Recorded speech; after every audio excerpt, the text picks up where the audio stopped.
Listen to this Can you interview for imagine clarification on the a court subject case in of the Imo institution, traditional institution of Benin, Oba Palace, taking his case to the court for redress, or rather for inquiry? Is that not stupidity? That's stupidity, absolute stupidity. You understand me?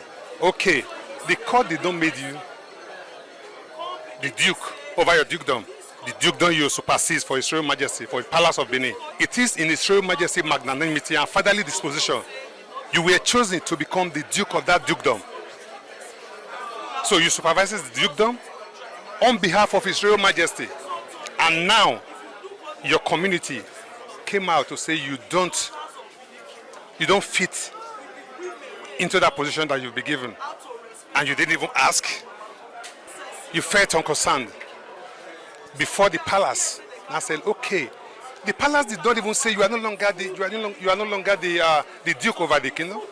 Say you are no longer the duke, pending on how long it's going to take you to come and explain yourself, because your people, members of your community, has put up a case against you in the royal palace. Yourself and Ogegmensi Loco took the institution to court. The institution did not make you whom you are. The institution did not make you duke over the dukedoms that you supersede for the palace. It is the palace.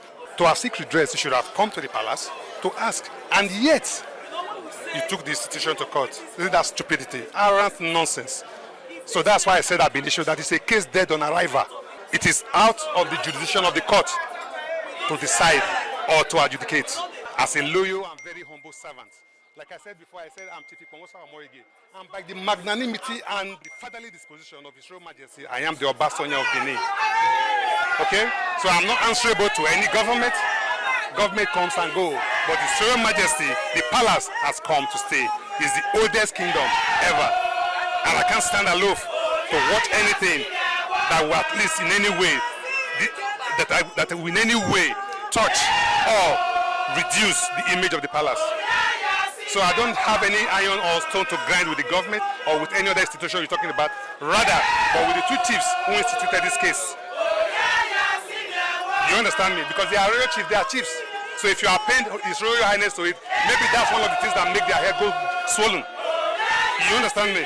So he who pays the piper dictates his tune. If you are a loyal subject and humble to the institution that made you the duke over your dukedom,